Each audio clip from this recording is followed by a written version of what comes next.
Thomas Goodrich, Kyle Hunt, not Heil, James Bacque, Dresden and Other Losses, Eisenhower's Post-War Hellstorm, a 2015 movie by Thomas Goodrich and Kyle Hunt, based on Thomas Goodrich's book, apparently.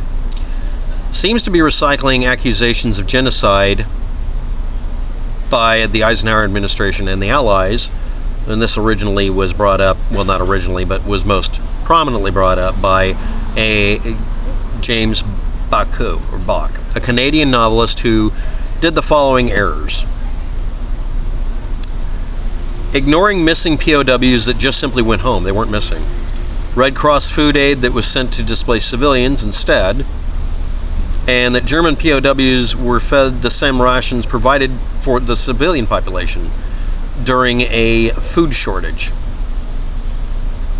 while misusing, misreading, ignoring, or just lying about contrary documents and evidence, making no attempt to see the evidence in context, strawmanning, etc., cherry picking, putting words in the mouths of some of the subjects of oral history and then they contradicted them, employing compromised statistical methods, ignoring readily available and absolutely critical source material that decisively dealt with his central accusation about the German missing million.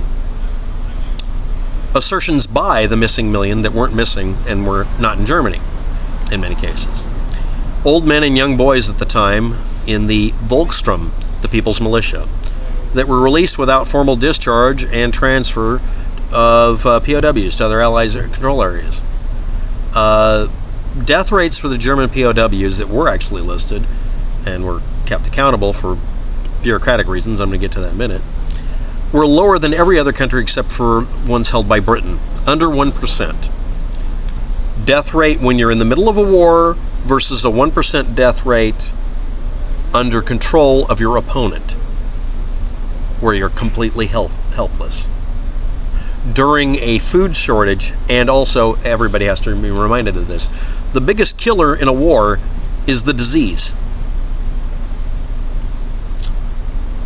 Even when they were mistreated, they were still treated or better than other areas. So the Eisenhower death camp meme, or FEMA camp meme, is BS. Who would make such an assertion? I mean, why would you make an assertion? Well, the idea with these assertions that are so absolutely outside of rational thought is it immediately splits people down the middle. Well, not down the middle, but it splits off a population that won't talk to you because you're just being irrational. No one died? It was only the Germans that died. That's what all the concentration camps were. They were built by the Allies. That's the assertion. And then you back it up with this BS. Why would you say something like that? Well, specifically because you have an axe to grind against the main history of the time. The other thing is that, yeah, they were mistreated. There were horrible treatment. There's plenty of people on both sides that are guilty of all sorts of shit. Germans killed lots of POWs, though. That was the rule of the day. That's why we have a Geneva Convention, is because people would do things that would violate the Geneva Convention before it was created. The standard procedure in almost every war at the time and before was kill all the male children too. Look up what happened during the American Civil War or any other war, or just ignore history. Those are your choices. Remember that meme about ignoring history. Anyway, the co-editor of the source material, Other Losses, eventually said that no, Other Losses, the book I helped edit, was wrong. Because it was wrong. These are assertions made by a person who helped write the damn book. 25,000 people approximately, it's plus or minus, depends on who you ask, died during the Dresden bombings by the Allies. Goebbels just added a zero to it and presented that number to the German people, and they were all a victim of propaganda and manipulation as well. Goebbels went out of his way to make sure everybody understood this. The bureaucratic, obsessive-compulsive nature of the Nazis was crazy. They literally left so much evidence behind that it would be impossible to say they didn't do it because they claimed to do it. They took credit for it. This is like after 9/11, the group of people that actually did 9/11 took credit for it. It wasn't the Jews. So what is the counterfactual, absolutely bombastic thing you make a claim about so that you can separate out the rational people who look at the assertion by the people who did it, that they did it, that they want to take credit for it and they're proud of what they did? How do you ignore that? By saying that they're lying. Just say that it's all a conspiracy somehow involving the opponents of the United States government. In this case, it's the same idea. Oh, no. Eisenhower created the death camps. That's the only assertion you can make that would be completely insane, that would separate the men from the boys at this point. Or the true believers and proselytizers from the only religious on Sunday kind of people. Yes, I'm comparing it to religious group indoctrination, cultural indoctrination, and Sharia law. Ooh, did that sting. Goebbels was just reusing shit from previous millennia. Still done these days. You see it all over YouTube.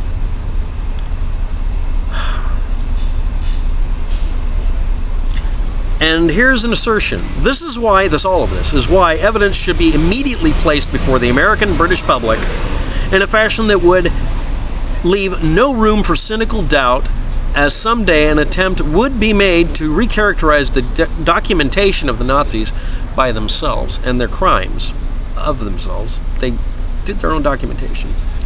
The claim that it's propaganda. What group benefits by claiming that it was propaganda?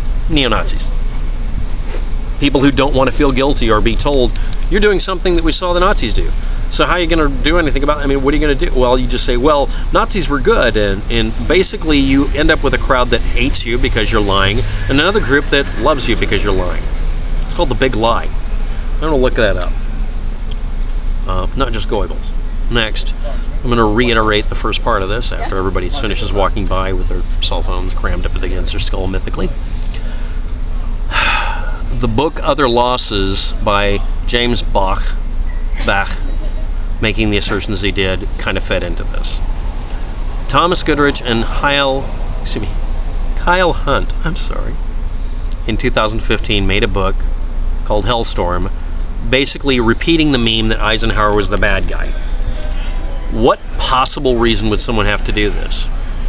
Again, the more bombastic and outrageous the lie, the more it separates people. Divide and conquer. That's all it is. This has been going on for a very long time. The more outrageous the statement, the less likely a person is to question it, because it's so crazy, it just might work. That's it.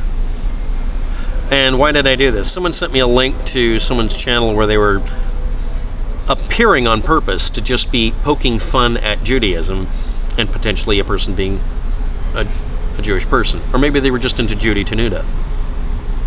There's a joke about Judaism. Next thing I know, the channel linking below in the description links to this video and says, oh, no, Germans never killed anybody. And why does this meme keep coming up? Well, it has a two-parter. Number one, I've already mentioned that it separates out people who will be true believers from the fold, so you can create your sheeple army. Next, people who get into it but know for a fact you're lying will still support you. They want to use this as a way to harangue people and make them crazy. It's basically just it's sometimes referred to as simple sadism. You just mess with people just for the joy of messing with them. People do this all the time. It's like poking fun at your brother or whatever. I'm not touching you. I'm not messing with your food.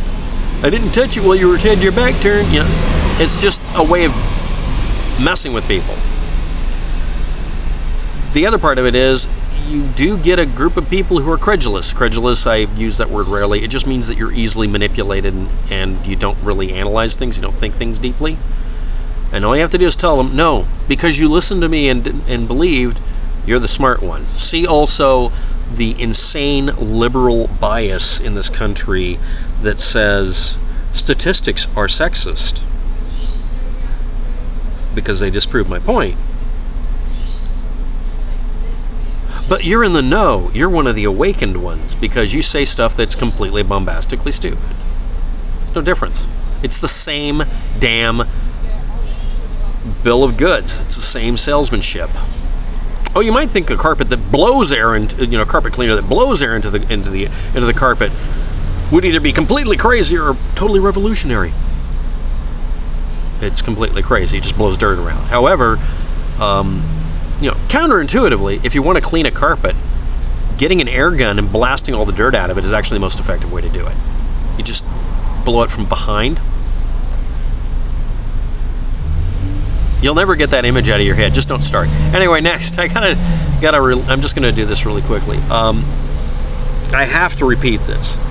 The Germans were so flamboyantly, over the top, haughty about how they were going to win a war and the world was going to thank them for removing all of the lesser humans on the planet. Why? Because in every country, everybody thought that one group or another was superior to another. And no, it's not Darwinism. This is how people have behaved for millennia. They've always figured that they're better than everybody else. I'm better than him. You're not a special snowflake. You're made out of the same rotting mess that we all are. They're all space monkeys. And that means we're all equals whether we like it or not. Even people with defects, and I have tons of them, sometimes have superior abilities to others. It's one of the reasons we have jokes about mutants and stuff. This is also one of the reasons that people secretly envy you if you're just different. Because you're getting away with something they don't feel comfortable with doing. It's also the reason that we have people who like to believe they're supermen and superwomen, Ubermenches, by claiming, yes, I'm going after the special snowflakes, by claiming that they have a extra special, obscure, rare condition of being transgender, transdimensional, transracial, literally enter this and such that. Something that's insanely rare, like 1/10 of a percent of the population, when they're not. Because they feel that this gives them a free pass to not being critiqued. American exceptionalism, German exceptionalism, the fatherland, the homeland security. The meme keeps repeating, and it's really, really starting to hurt my head. The next thing is that whenever I see somebody trying to defend just rewriting history and revising it, not in the good way, but actually just going through and just wrecking it, burning books and all, they get really angry when people like me point out that they're doing it. Can't take critique, don't post this stuff. Last part I want to do this. I'm going to include a stack of links below, most of which are going to have to include the following. web.archive.org/web/some year. 2004, 1999, 2001, on and on and on. I have others, but I'm only including the top 3 there, that point to Wikipedia articles and websites that posted facts about stuff that get redacted. No, there's no conspiracy that's been going on since the Weimar Republic, or however you pronounce it, in Germany. Of course not. Okay, well, thanks for watching. Have a good day, and double monocle forever. Good luck with that.